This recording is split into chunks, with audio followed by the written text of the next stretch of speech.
Hola, espero se encuentren muy bien. Mi nombre es Jacobo Cardona Álvarez y junto a mi compañero Alejandro López le vamos a hablar sobre el caso del territorio septentrional Camerún versus Nigeria, en el cual la Corte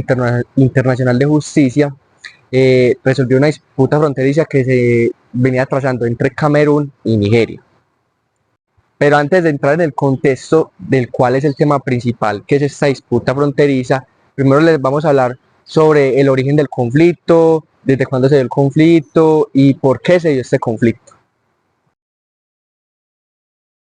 Hola, mi nombre es Alejandro López y aquí empezaremos a desarrollar el contexto histórico sobre lo que pasó entre Nigeria y Camerún. Para empezar, este conflicto se empieza a generar desde el siglo XIX y principios del siglo XX porque había un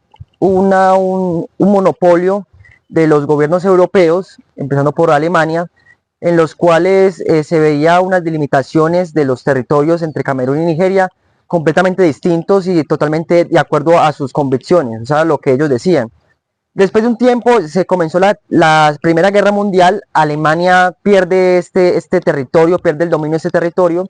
y empiezan las disputas, empiezan todo ese tipo de disputas porque después ya llega también Francia y llega también Reino Unido a poner otras limitaciones a este territorio, a sus territorios. Eh, Ahí sigue también otro tema que es el tema cultural y el tema étnico, que ahí donde empieza y coge con más fuerza el problema, porque es una diversidad entre lo étnico, entre lo cultural, entre estas dos regiones. Más que todo, estos problemas empiezan y empieza ese litigio porque no se tenía una clave, no se tenía una base de cuál podría ser esas limitaciones entre los territorios. En la sentencia se decía también que las limitaciones a principios pues que se tenían claras era que empezaba desde el lago Chad en el norte hasta el sur, que se extendía hasta el sur en la península de Basaki, en las cuales ahí pues decían que eran las limitaciones de estos territorios, pero no se tenían en cuenta pues ciertas cosas porque por ejemplo es donde empieza el litigio en 1994, porque no fue solamente que la sentencia llegó en el año 2002 y listo, sino que desde el año 1994 empezaron disputas bastante graves, bastante fuertes, porque entre esas hubieron guerras, hubieron muchos problemas, muchos conflictos,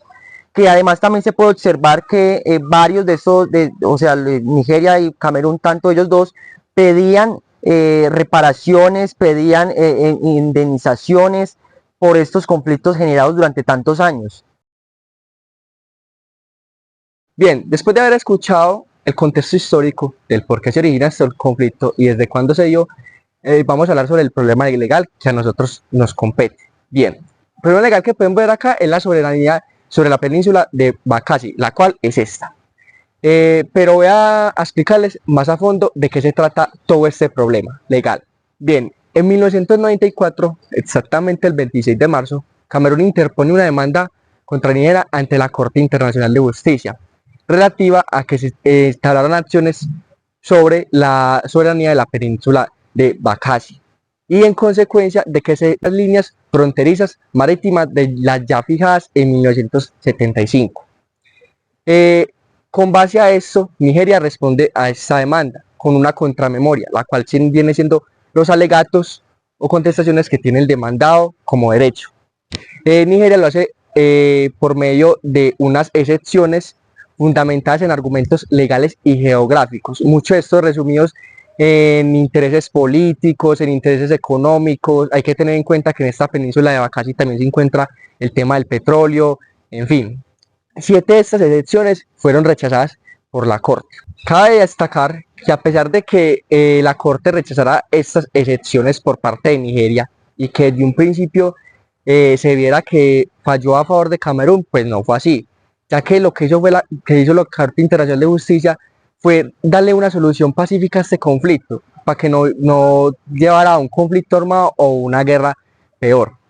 Después de haber escuchado las posturas por parte de Camerún, que interpuso la demanda ante la Corte Internacional de Justicia, por parte de Nigeria, que contestó con una contramemoria, y por parte de la Corte que dijo al respecto sobre este caso, el fallo se da el 10 de octubre del 2002, el cual es este.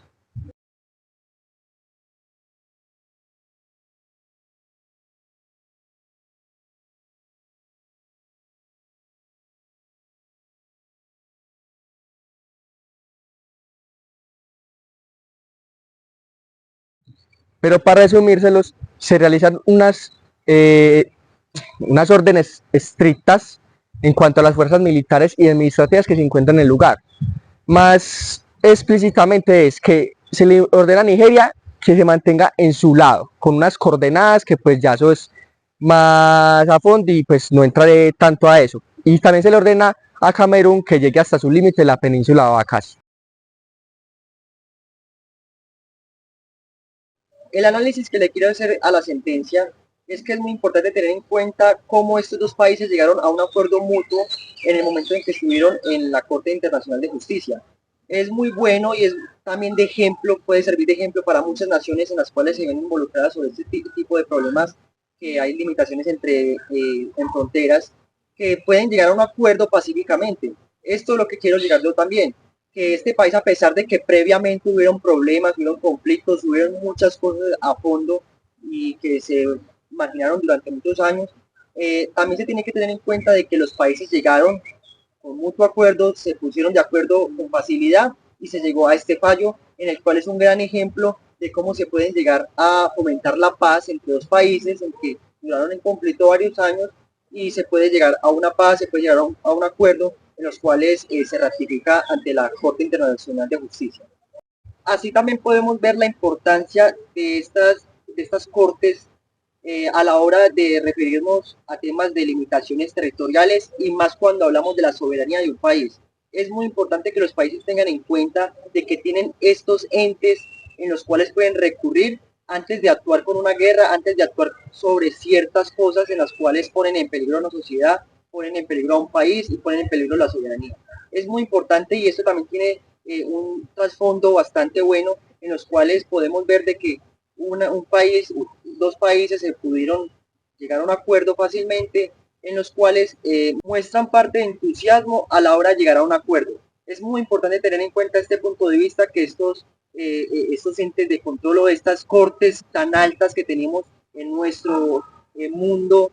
cuando hablamos del derecho internacional, hacen parte de nuestras legislaciones, hacen parte de nosotros y podemos llegar a un acuerdo fácilmente entre naciones.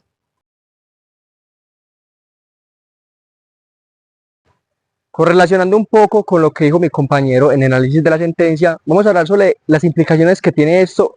en un futuro sobre otros casos. Bien, vamos a analizarlo desde un punto positivo y un punto negativo. El punto positivo es que, como les venía diciendo mi compañero Alejandro López, es que la intervención de estas cortes permiten que se resuelvan conflictos de muchos años, permiten que no se lleguen a confrontaciones armadas, permiten que no las guerras no se expandan más. Desde ese punto estaría bien. Ahora bien, desde un punto negativo, si lo analizamos, es porque a veces estas cortes se demoran para cumplir su objetivo, se demora para ejercer su función. No quiere decir que lo hagan porque no quieren, no quiere decir porque sean incapaces, algo así, sino que es que a veces llega a ser tan complicado resolver estos conflictos que se puede trazar en negativo. Como lo decía mi compañero Jacobo, esto puede ser alguna parte negativa y también puede llegar a demorarse también demasiado, ya que la Corte tiene que llegar a estatutos, tiene que llegar a acuerdos de demasiados años que llevan mucho tiempo, acuerdos que no se pueden incumplir y obviamente la Corte llega a hacer cumplir la ley y no a dañarla ni tampoco a destruirla, sino que tienen que llegar hasta el fondo de cómo posiblemente puede haber una solución, desde dónde llega más o menos este territorio, desde dónde más o menos llega el otro. Entonces, por eso puede tardar a demorarse bastante una sentencia de estas cortes. Sería muy bueno que en la actualidad se aplicaran estos conceptos de la Corte Internacional de Justicia, porque, por ejemplo, hoy en la actualidad vemos cómo hay países que en este momento se disputan por el territorio del otro y otros dicen que ese es el mío, que este es el tuyo, que, bueno, hay ciertos problemas en los cuales se han formado guerras. Por ejemplo, podemos ver el ejemplo de Rusia y Ucrania, en los cuales en este momento llevan una guerra más o menos de 4 años, en las cuales todavía no se ha acabado, no se ha llegado a un acuerdo y mucho menos han llegado los dos países, porque Rusia no ha llegado todavía a la Corte Internacional de Justicia, a decir, bueno, vamos a solucionar este problema, vamos a ver cuál es la solución y cuál es su territorio, cuál es el mío. Todavía no se ha llegado a un acuerdo, ¿por qué? Porque no hay voluntad de uno de los países. Pero es muy importante y sería muy bueno que todos los países, cuando tengan un problema de soberanía y de territorio pues lleguen a estos acuerdos. Espero les haya gustado este video educativo. Tratamos de ser lo más concisos y claros posibles. Espero la información les haya servido de algo. Y ya mi compañero Alejandro López les continuará despidiendo. Quiero agradecer también por el tiempo que prestaron aquí viendo este video. También tener en cuenta sobre la importancia del derecho internacional público y la importancia que puede llegar a tener en diferentes partes del mundo. Muchas gracias por la atención prestada y espero que les haya gustado.